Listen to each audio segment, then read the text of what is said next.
저는 어린 시절 아버지께서 술을 드시고 오시는 날 밤이 너무나 무섭고 두렵고 떨었습니다.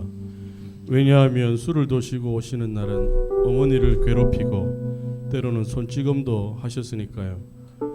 어린 저와 형은 이불 속에서 울면서 그런 아버지를 원망했었고, 내가 크면 두고 보자, 커서 엄마의 고통만큼 아버지에게 갚아주리라 하는 그런 마음을 아버지에게 품고 초등학교 시절을 보냈습니다. 그리고 중학교 1학년 담임선생님을 따라 교회 나간 첫날 학상 예배 후 가족 찬양대회를 구경하게 되었고, 그곳에서 저는 이제껏 보지도 알지도 못했던 행복한 가정, 천국의 가정을 보았습니다. 서로를 쳐다보며 웃음으로 눈을 맞추고 찬양하고 춤을 추며 행복해하는 모습을 보면서 제 가족을 떠올렸습니다. 예수님은 모르겠고 목사님 하신 말씀도 기억에 남지 않았지만 오로지 행복해하는 가족의 모습만 생각났습니다. 속으로 결심했습니다. 그래, 저거야. 저게 바로 가족이야. 행복한 가족이야. 난 어른이 되면 내 자식에게 저런 가족 속에서 살게 해줄 거야. 그렇게 시작하며 교회 다니던 중 중학교 3학년 교회 수련회에서 주님은 내가 죄인 중에 죄인임을 깨닫게 하셨고, 그런 나를 위해 예수님께서 죽으시고 또 살아나셔서 구원을 이루셨다는 것을 확신하게 하셨고, 체험도 하면서 성도로서의 신앙생활을 시작하게 되었습니다. 음악대학교 입학실기 시험 4달을 앞두고 저는 교통사고를 당했습니다. 목격자들 말로는 부딪힌 후 2-3m 정도 날아갔다는데 저는 그 순간 너무나 편안했습니다. 바닥에 부딪히는 순간 누군가 두 손으로 저를 받쳐서 땅에 내려놓는 것 같았습니다. 병원에서 검사했지만 아무 이상 없이 상처 없이 걸어 나왔습니다. 하지만 다음 날부터 두통과 몸살이 시작되고 노래도 전혀 되지를 않았습니다. 두려웠던 저는 그날부터 밤에 시간을 정해놓고 100일 동안 교회에서 혼자 기도하는 시간을 가졌습니다.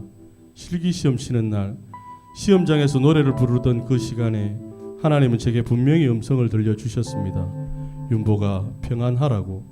그리고 그 강당 뒤편에 나타난 예수님 형상을 저는 잊을 수가 없습니다. 해병대를 지원하여 입대했을 때 기도의 제목이 있었습니다.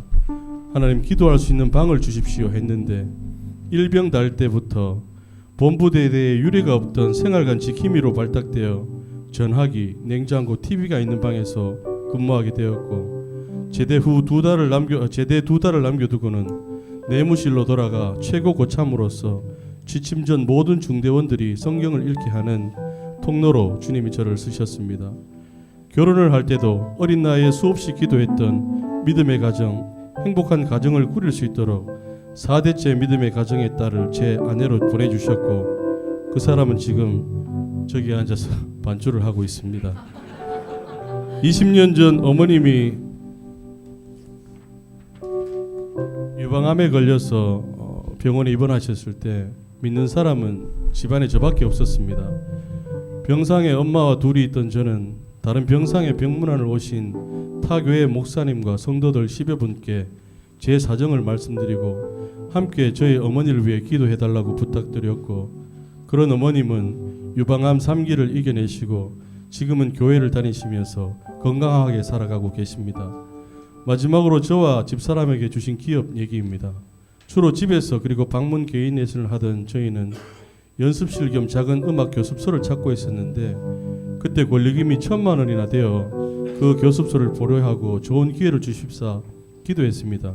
그런데 그때가 세계를 휩쓴 독감 때문에 많은 사람이 죽고 혼란스러운 시기였습니다. 그 독감이 지나가고 교습소에서 연락이 왔습니다. 권리금 없이 모든 시설을 150만 원에 그냥 쓰라고 했습니다.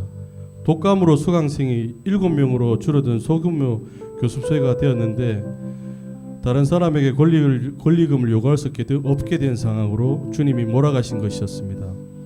그런데 저희가 수업을 시작한 후에 학생들이 수없이 밀려왔고 수강 대기 학생이 30명이 되는 교습소로 성장시켜 주셨습니다. 그러나 저희의 잘됨을 시기한 주위 학원의 신고로 저희들은 교육청에서 행정처분을 받았고 망연자실하고 있었는데, 오히려 교육청 공무원이 배려를 해주셨습니다. 행정처분을 한 달 정도 유예해 줄 테니까 그 기간에 학원을 오픈해서 운영해 보라고 하셨습니다.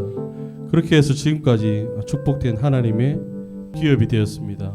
저는 문제가 은혜인 줄 알게 되면 문제 속에 있을 때도 절망치 않고 감사할 수 있습니다. 문제를 통과하고 나면 은혜인 줄 알 수 있습니다.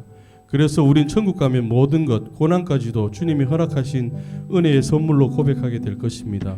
그러나 저는 오늘 밤 그 고백을 당겨서 드리고 싶습니다.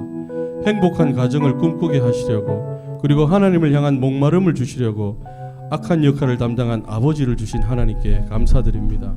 하나님을 알게 하시려고 어머니에게 암을 허락하신 하나님께 감사를 드립니다. 하나님의 보호하심과 시험 합격이 주님께 있다는 것을 알게 하시려고 교통사고 주신 하나님께 감사합니다. 교습소를 허락하시려고 세계적 독감을 사용하신 주님을 찬양합니다. 학원 오픈하게 하시려고 행정처분받게 하신 것을 감사드립니다. 지난 삶 속에서 동행하셨던 하나님은 지금도 이곳에 또한 우리와 늘 동행하고 계십니다. 힘드십니까? 괴롭거나 외로우십니까? 하나님은 어디 계실까 하지 마십시오. 이미 그분은 당신과 함께 당신 안에 계십니다. 아멘.